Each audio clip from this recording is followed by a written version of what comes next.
Dementia is not age related. It's not a disease of the old age. No, dementia is not a disease that is associated with aging. No. Age can actually predispose you to dementia, but it doesn't mean that you'll get dementia just because you're aging.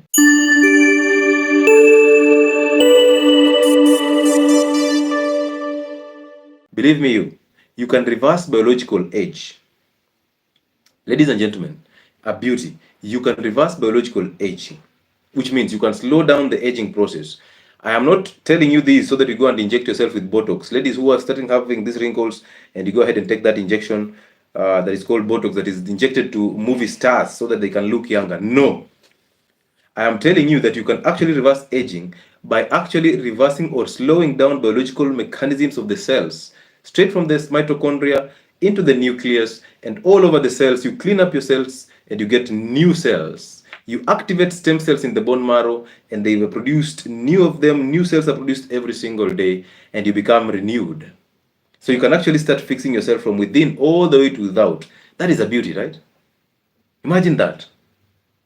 Imagine you can simply eat healthy and your health goes back to normal and your age starts slowing down.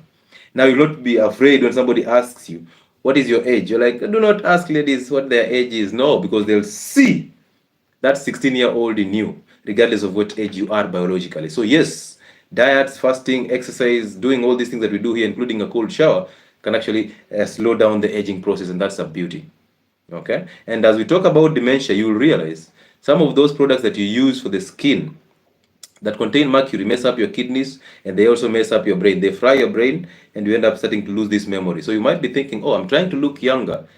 But what is the essence of you looking younger physically, but you have no brain, you have no memory, you are losing memory. So imagine looking like a 16-year-old and then with the memory of a 98-year-old. Zero memory. You're trying to remember things here and then, nothing is happening. And before we start this, somebody's asking me this identity place. Daktari, naweza acha aje bangi? For those of you who don't get Swahili, this is a question that is so deep that how can I drop bang or weed? So he's simply accepting that yes, he's a weed addict and he's willing to drop it, but he's asking how can I do it? And again, we forward him back to the identity video. There's a video on YouTube called Fixing Your Identity. Go and watch that video because most of these things, most of the addictions, food addiction, drug addiction, sex addiction, pornography, and masturbation, all these things hail from the center of lack of an identity. When you don't have an identity, you can easily identify with anything that is coming around, okay? So you can go and watch that video and then use that video to guide you. Find the identity, but one thing you should do before you fix this, never ever fight any addiction. It is beyond you. It's useless for you to try and fight things that you have no control over.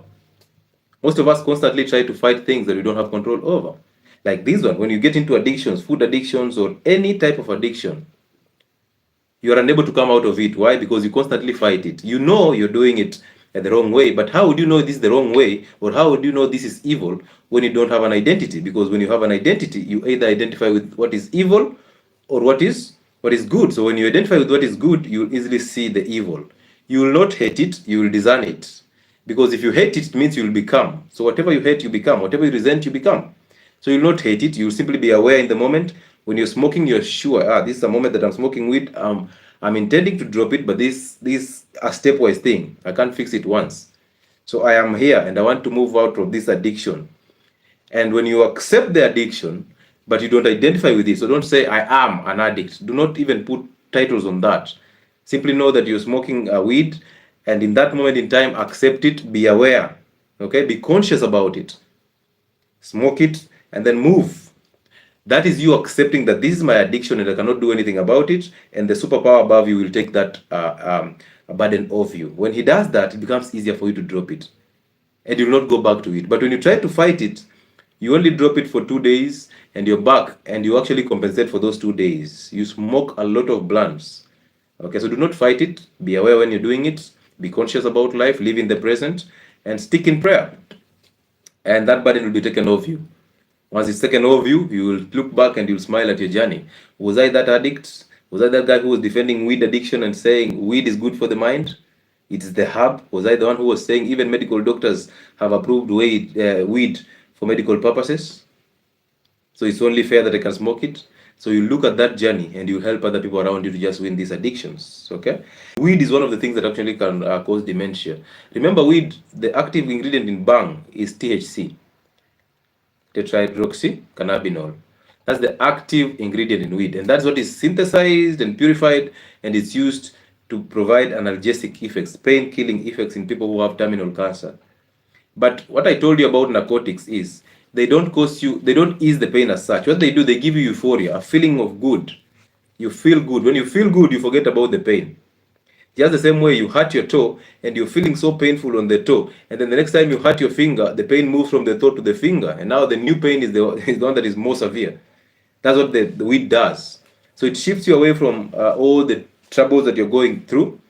Once it does that, you feel good about yourself, you feel good about it, and then now you forget the troubles just for a moment. That's why when some people smoke weed and they go and now make noise to their neighbors, they fight people. And after that fight, when the weed starts to settle down, when they start to meditate and the weed settles down, they remember, oh, I faulted somebody. It was not in their control. So one, dementia. Listen to these discussions because this is interesting how they define these conditions, but then end up giving you medication for these things. This is just weird. Like dementia is a range of conditions that involve progressive decline in cognitive abilities. Do you remember another one that we mentioned, a range of conditions, when we were talking about the issues in children, mental health issues in children? ADHD, which was the other one, if you remember. When we talked about autism, there was no definition of autism. It was just a range of conditions and disorders. Same to this one. Dementia is a range of conditions. So if you tell me it's a range of conditions, how do you expect me to even solve it? It's difficult, right? Yeah, and that's why it's difficult for you to even blame the doctor, because even the doctor is part of the system that doesn't understand what you're actually doing.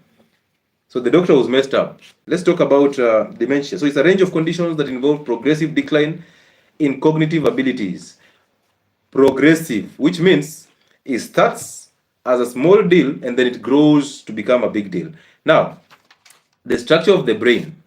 If you look at the structure of the brain, I would like you to simply Google and see that structure of the brain from the above part, the cortex, all the way to the brainstem. There's somewhere you will see something called hippocampus.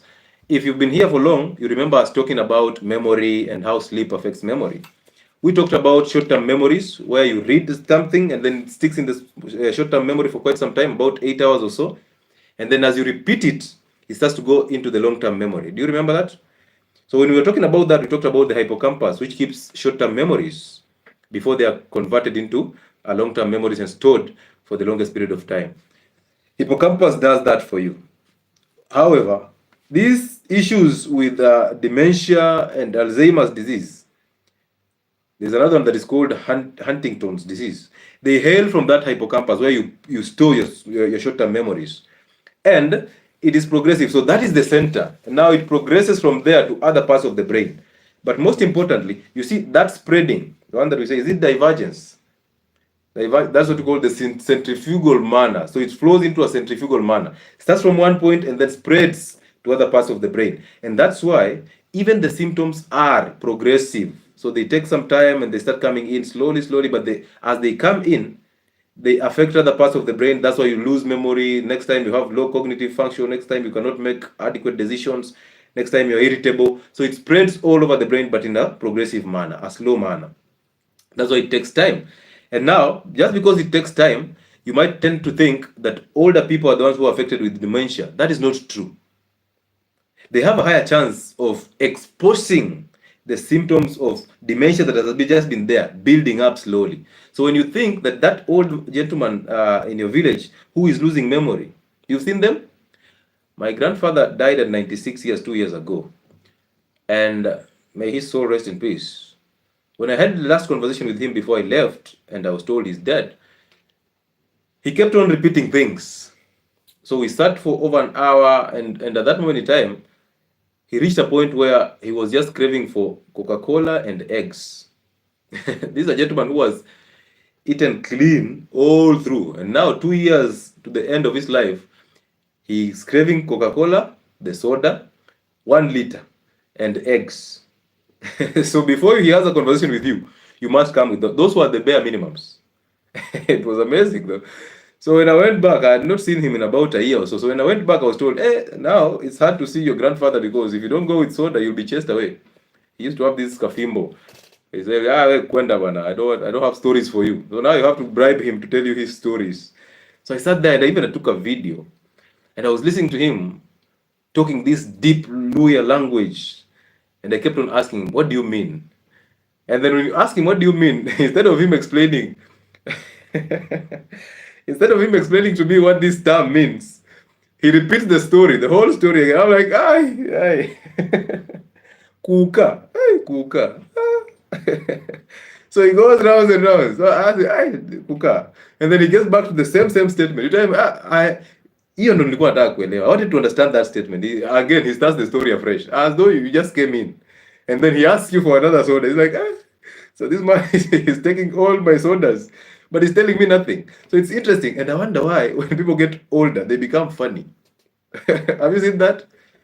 When your grandmothers are now funny, grandfathers are so funny, they become just so funny. So this guy was telling me stories about how he used to work in Moyale, he used to ride a truck from Moyale to Zambia and all that. And as he speaks these things, it's like they happened yesterday. So he's actually narrating as though the boss just told him to go and pick a truck in Moyale and drive all the way to Zambia. I'm like, interesting. I need to be in your brain to see what is happening here. So it was an interesting story. And then when I left, I was told about a week later he has passed on, and it wasn't sad as such because I mean feelings. I think we celebrated him more than we felt bad about it, and that's why I want you to start thinking about death every single day. Every single day, think about death. Now, you might think I'm a very weird one, okay? You might think I'm a weird guy, but the truth is, you must think about death, because when you start thinking about death, that's the only time you start appreciating life. Most of you are afraid of death. Imagine, most of you are afraid of death. When I mention death, everybody was, When I say all of us deserve what is happening to us, you're like, Daktari, you're so harsh, that is bitter. No, you don't have to put it that way. I'm like, if you're unable to handle the truth, no problem. You are supposed to think about death. Why are you afraid to die? Why? When that is the only thing that you're sure about. And that's why I appreciate the Muslim direction. Like, you've passed on, well done. It was designed to happen that way. It was planned by God. Well done. We mourn a little bit. Next, what is next? But look at us lawyers mourning somebody for 2 weeks. A dead person being mourned for 2 weeks. By the time this guy is buried, the family is broke as crazy. Broke as crazy. Some of these cultures have to be just dropped. Like, literally. 2 weeks. Aye. And people are there crying these crocodile tears. And then when food is served, everybody is silent. They are now laughing. And I realize, by day, we were in a funeral. Oh, baba.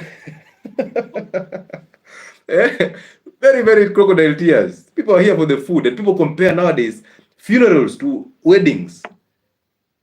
Imagine that. In the Luya nation, people compare a funeral with a wedding. Like, there was so much food in that funeral than there was food in that wedding. Waluya mtatuachisha kidogo. Wacha tukunywe short kwa Waluya. So dementia are conditions, different conditions. But this is the characteristics. One, you lose memory because the hippocampus is affected. So that's the first symptom you start seeing. You start losing memory. You forget your keys. You forget things that you said. You're losing memory. And you'll see what is actually causing this, because most people who have diabetes start losing memory and they're wondering, where is my memory going to? How is diabetes related to memory loss? That is the first step. Number two, as it goes out, as it spreads from the hippocampus to the other parts of the brain, we start having problems of thinking. So cognitive ability starts being inhibited. Therefore, we cannot think right. We cannot concentrate on one task for a long period of time. We cannot even read a chapter before we sleep and we forget what we were reading. Okay, and then now problem solving comes in. A problem solving ability is zero. Impaired judgment. If you're driving, you cannot even know how to overtake right. And if you're overtaking, there's this animal called the warthog. Is it warthog or warthog? You know, if you went to school where I went to, warthog, and then you come to schools where you have those people from the village and those people from the group of schools, then you're told this is warthog. You're like, but Mwalimu said warthog, warthog. Okay, so now, so you have impaired judgment. You try to overtake and then you lose memory, just like the warthog. You are running away from the predator or the predator, or whichever word you want to use. Then you realize, there was no threat, and now you forget you are being chased, and now you start grazing whips. So you're on that traffic jam, you're unconscious, you're not in the moment. Your mind is literally all over and you cannot grasp anything. So you impair your judgment. And then everything just disappears. You are overthinking and then everything disappears. You're like, okay, what was I thinking? There's something I wanted to pass across, but what was I thinking? So those episodes of memory loss here and there, dementia is settling in, Alzheimer's. And then after that, impaired communication, so slurred speech, slurred even movement and motion, just like somebody who is having Parkinson's. But for the Parkinson's, it's very specific. They walk by shuffling and then they stand for a bit. And then they shuffle again, they stand a bit because they are impaired motion and the balance is actually totally impaired. So this is exactly what is happening here. And you will see one type of dementia is actually Parkinson's dementia. Parkinson's dementia. So imagine you're struggling with balance and motion, and at the same time, you're struggling with memory. Hey, old people nowadays even make us feel afraid. We are afraid of aging. Why? Because of what we see in you guys. Mistakes that you did in your vibrant years, we see them in you when you're aging. We're like, do I really want to go through that? Do I really want to lose memory? Do I really want to get diabetes and suffer all these sores? Do I really want to stress people so that by the time I'm dying, I've extracted as much money as possible from them through my health bills? So people start getting scared of aging. But there was a time you'd love aging because you knew you'll become very funny. You knew your stories will be interesting to your grandchildren because they didn't experience them. So when you say to them, they make a lot of sense and they're looking at you like, grandpa, that was interesting. There are grandfathers and grandmothers who have never lost memories. There are people who are 90 and they speak very fluent English. They speak very good language. Their language proficiency is perfect. Their mother tongue is intact. And people actually consult them to write these mother tongue books. They've never lost memory. They recall every single thing bits by bits, including deaths. You at 30, you can't remember what happened yesterday because of alcohol. Again, you realize one cause of this is alcohol and vitamin B1 deficiency. So if you were here during the B vitamins live, you understood something about the vitamin B1. When you say the children and the mothers are actually vitamin B1 deficient, and therefore they end up having memory impairment and the lack of cognitive abilities. So one of the lies that you should unlearn is that dementia affects adults and is part of aging. The truth is that the symptoms of dementia simply show up in your adulthood. When you get to 65 and above, that's when you start seeing the symptoms. But this dementia is progressive. It was coming in slowly and carefully, which means you took it over time. So by the time you're getting to 65 and above, that's when it starts showing. Imagine, that's when it starts showing. And then you start believing, oh, this is a disease for the old age. It is not. And that's how cancer surprised us. Everybody was thinking cancer is the disease for the elderly. And look at 9-year-olds right now suffering from cancer, 10-year-olds, even 2-year-olds suffering from cancer and dying from cancer. What an amazing type. So yes, that is basically what dementia is.